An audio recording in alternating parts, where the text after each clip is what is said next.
Hi Leo, July 2026. Ito na po ang inyong reading. Kuha tayo ng ilang guidance, advice, messages na marahil ay kailangan yung marinig. Ngayong bagong buwan na tayo, ayan, bagong buwan na tayo. Apakabilis ng panahon na utal-utal na naman si Moonshot. Pang-5 sign na kayo pero parang kulang na kulang pa sa kape. Magandang umaga po, tayo ay live na live. Yes, pero laban natin to ha. Hopefully maging straightforward tayo. Leo energy, kamusta kayo? Leo, anong aasahan nyo ngayong July 2026? Anong parating sa mga taong ito? Message? Leo. Para sa isang Leo na maaaring makapakinig nito, si Ace of Cups ay umangat na naman. Nag-reverse. Ito madalas naririnig niyo to kay Moonchild. Alam ko for some baka lunod na dyan. Pero more on self-care, self-love talaga yan. At tayo po ay nasa Cancer season.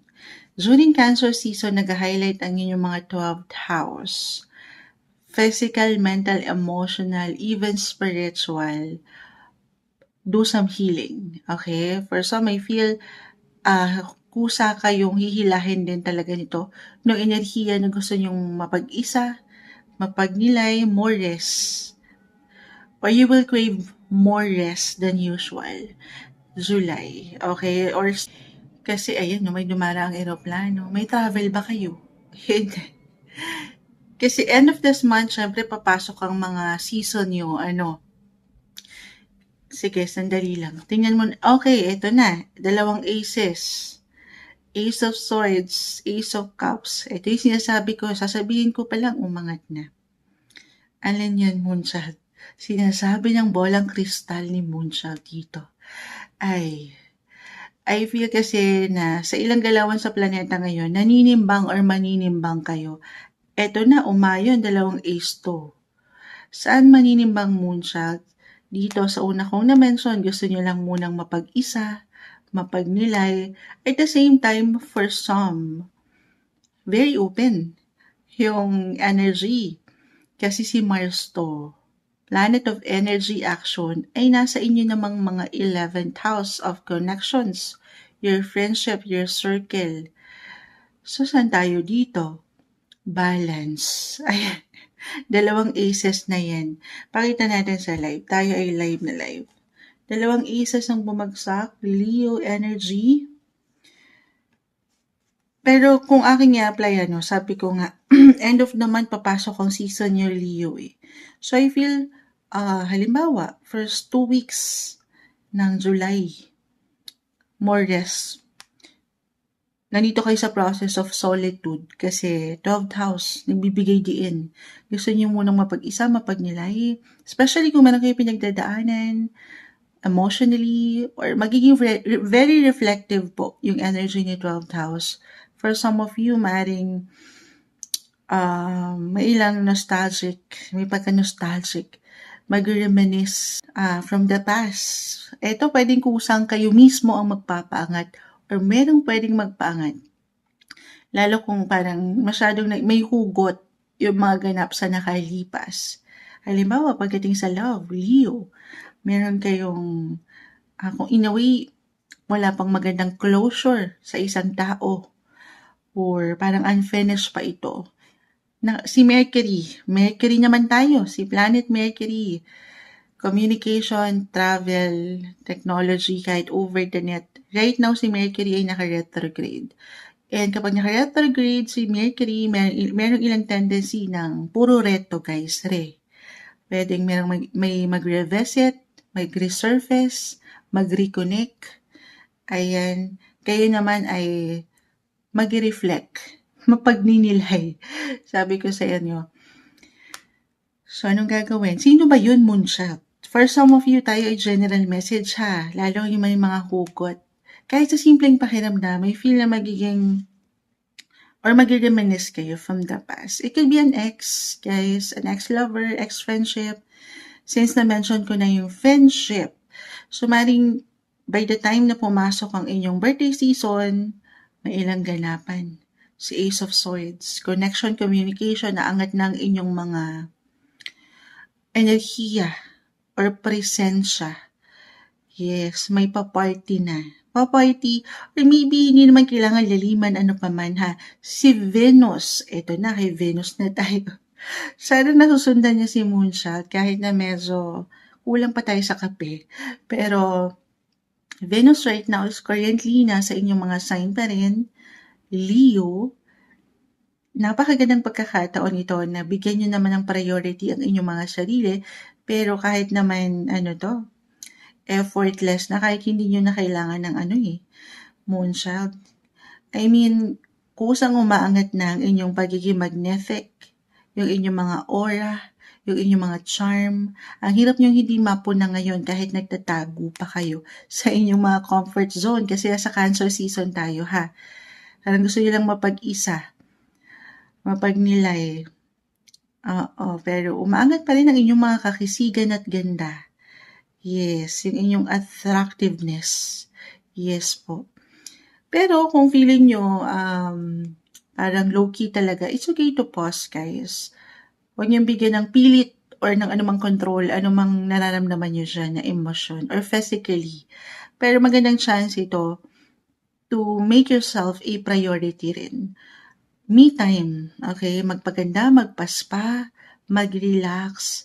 Kasi by the time pumasok ang inyong season, halimbawa lang naman, last 2 weeks of the month, kasi nga first 2 weeks, very low-key, private yung energy, and last 2 weeks of the month ng July, kaya pa ba? Dito pa lang, ang dami na nating naiiwan.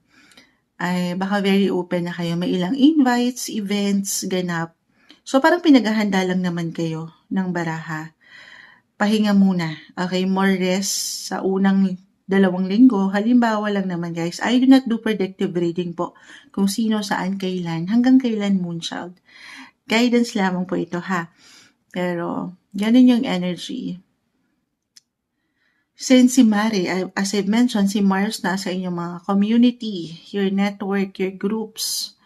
Kasi sa reality, wala namang option kundi ang patuloy na mag-show up. Patuloy na makisama, makisalamuha. Pero sa inyong mga paraan, okay, na magtitira rin kayo, baka ito lang din ito, magtitira kayo ng something rin para sa inyong sarili, yung enerhiya. Okay. Eto na. Ahit pa tayo. Leo, anong ganap? Any guidance pa po? Ano pang kailangan marinig ng mga taong ito? Message. The Magician. 6 Page of Swords. Sige, add pa tayo. Magical. I see na merong judgmental, Page of Swords. So, nakikita ko yung energy naman ni Mercury. Ito yung nasa inyong mga 12th house din, si Mercury. So, ito na, nagmekos-mekos na, no? Sandali. Ano na? Mercury is currently in retrograde, no? The Magician po kasi, sign of Mercury. Pero regardless sa mga nababanggit ko, ha? Judgment, Page of Swords, kahit over the net ito, sa inyong ilang connections, community, or friendship, siguro si Ace of Cups, baka kailangan na natin, baka doon na yun eh. Yun na yun, yung una kong messages, Leo, for some of you. Kaya siguro naising mapag-isa, mapagnilay. So kapag naka-retrograde si Mercury, guys, may ilang tendency ng delays ha. Glitches. Communication po yan. Kapag naka-retrograde ang planetang ito, may tendency ng misunderstanding, miscommunication, misinterpretations. Napaka-normal yan. Hindi naman tayo perfect. So, reversal din po yung energy natin. I feel for some of you, maring merong umangat na differences. Lalo pa doon sa nabanggit ko. Mars kasi, energy. It could be one of your circle, one of your friends, na, alin yun Moonchild, maging judgmental. Maja-judge ang mga sitwasyon, puwedeng kayo 'to mismo. So, ito na yung paalala, alalay sa kung paano kayo mag-deliver ng inyong mga salita. Kahit over the net ito, the internet po, si Mercury is in your 12th house. 12th house ay connected po yan sa inyong mga secret enemies. Alam ko medyo lumalawak na ang mga sitwasyon ha. Pero, if ever mag-resonate to for some na, oo, sa communication medyo hurtful or masaktan kayo, nakaka-hurt yung pwedeng mabitawan na salita. Release, let go. Alam ko madaling sabihin yun. Not the time para pangunahan kayo ng emosyon kasi masasayang lang yan. Matatalo tayo, nasa Cancer season tayo. Mercury communication currently is in Cancer. Cancer is all about emotions. Huwag tayo papalamon doon ha. Paangatin yung inyong mga intellectual side, more on practical, realistic tayo, na hindi natin mapiplease ang lahat. Lagi yung tatandaan yun. Kasi meron akong nakikita dito ang energy for some of you, Leo, na merong someone sa inyong circle, halimbawa, na kahit hindi naman intensyon na makasakit, pero maaring, in a way, nakaka-hurt yun. Ay, so, wag muna kayo mag-react, wag magpapadalos-dalos, kalma. As long as nandito yung Hustisya, the Justice card, nasa balance kayo, alam nyo nasa wasto kayo, wala kayong ibang naapakang tao, kalma. Okay, dito tayo sa walang pagkalabis, kulang, sobra.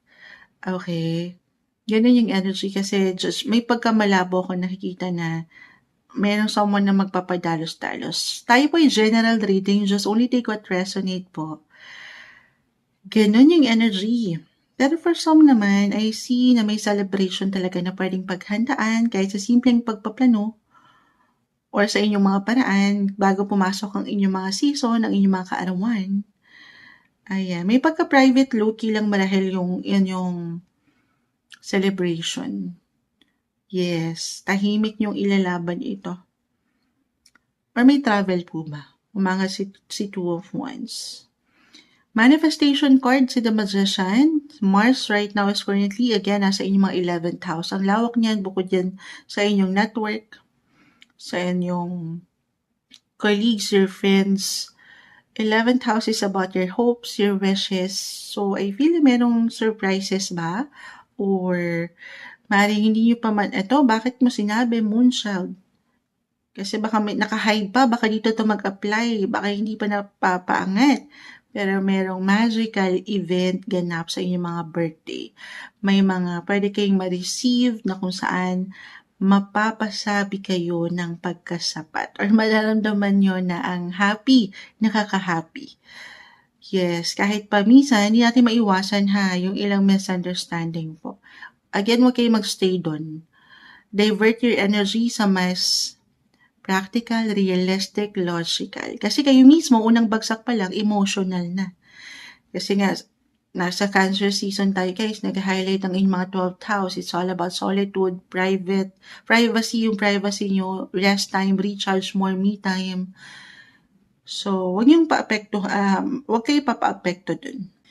I-ano nyo, alin nyo, kung nakikita niyo yung reaction ni Moonshot, may mga pa-gesture pa tayo. Reserve niyo yung mga energy niyo, ha? Sa inyong mga sarili. Reserve niyo yung merong peace of mind. At hindi dito sa ilang drama-rama sa paligid. Dito tayo sa merong give and take. Kung saan meron kayong benefits. Yes, dapat ganon. Yes. Dapat merong give and take, nagbabalance. Sa inyong mga paraan. Na hindi lang kayo puro kayo lang, okay?